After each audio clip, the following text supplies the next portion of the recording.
Et Minou, on va manger. 13h chez les Téniers, Paul Elliott et Lou Eva vont déjeuner au soleil. Claire, la maman, a concocté un menu légumes, frites, avec bien sûr du ketchup. En plus, il y a des frites. Miam, miam. Paul Elliott, 6 ans, adore cette sauce comme tous les enfants de son âge. J'aime le ketchup parce qu'il y a de la tomate et j'aime bien la tomate.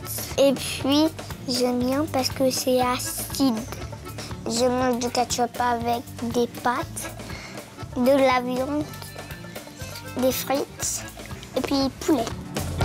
Tout comme chez Paul Elliott, de nombreuses familles en consomment depuis plus de 50 ans.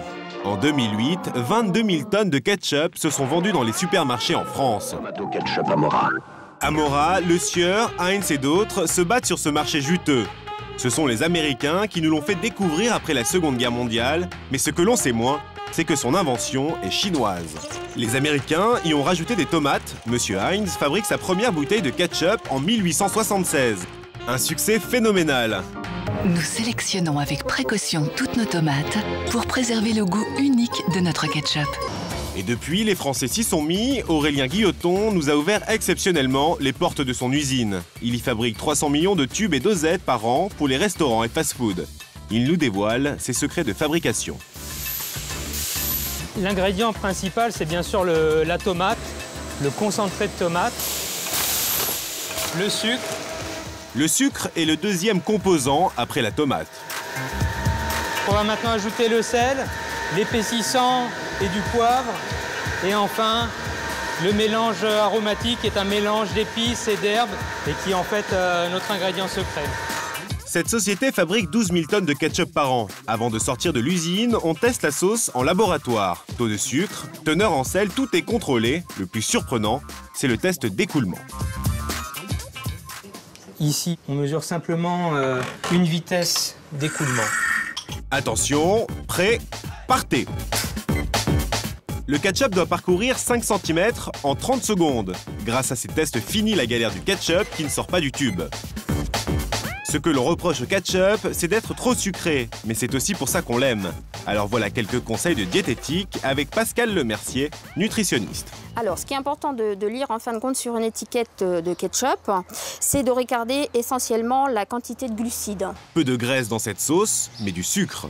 Un ketchup normal, c'est-à-dire non allégé, fait à peu près 25 grammes de glucides. Ce qui correspond, alors pour une dosette de 10 ml, à 2 grammes et demi de sucre, c'est-à-dire la moitié d'un petit sucre en fait. Donc ce qui n'est pas énorme, mais bon, à ne pas répéter plusieurs fois dans la journée. Il existe aussi des formules allégées en sucre sans ajout d'aspartame. Pratique pour les plus gourmands. C'est vrai qu'après, il ne faut pas que les enfants non plus le barbouillent sur tous les aliments. Il faut qu'ils respectent un peu la saveur, la découverte de l'aliment et que ça ne soit pas trop masqué non plus par le ketchup. Ça aussi, c'est important de leur apprendre à reconnaître les goûts des aliments. Retour chez Claire Ténier. Elle a imaginé une recette originale de ketchup maison peu sucré pour les adultes et les enfants. On démarre par une échalote et un oignon. L'idée de la recette du ketchup maison, au départ, c'est parce que je cherchais une idée d'apéritif.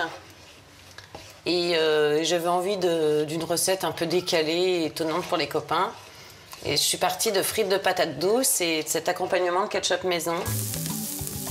Donc là, on déglace avec 4 cuillères à soupe de vinaigre de cidre. Ensuite, on ajoute le vin blanc, 15 centilitres. On va ajouter le dernier élément liquide qui est la sauce soja. Vous n'avez pas besoin de rajouter du sel, car la sauce soja est déjà très salée. On va ajouter du poivre, l'élément sucré qui est le miel, une cuillère à soupe de concentré de tomate. Il nous faut 250 ml de coulis de tomate. On s'en sert à toutes les sauces, c'est le cas de le dire. Et surtout en marinade pour des cuisses ou des ailes de poulet, du thon cru, des carpaccio. C'est devenu vraiment la sauce de la maison. On laisse mijoter 15 minutes et on mixe. Placé au réfrigérateur, il peut se conserver une semaine. Bon, je vais le goûter quand même. Carrément bon. Les enfants, j'ai terminé le ketchup maison, on va faire un petit jeu. Les yeux bandés, les enfants vont devoir reconnaître le ketchup de leur maman, plus allégé, parmi 4 sauces différentes. Avec la bouche? Non, Non. Un autre. Hop, orange. Il est bon? Non. Il est trop sucré pour que ça soit le cas. Et un autre ketchup. Ouvre la bouche. Où il va? C'est lui. C'est lui, le fameux? Ouais. C'est une maman? Oui. Oui. Oui? Et alors, Oui. Paul Elliott, est-ce que tu l'aimes? Non. Je ne l'ai pas pimenté. Toujours pas. Non. Où il va? Oui, j'aime beaucoup. Avec Paul Elliott, le ketchup en bouteille est loin d'avoir perdu la partie. Alors ketchup maison ou ketchup industriel, mettez de la couleur dans vos assiettes, mais avec modération.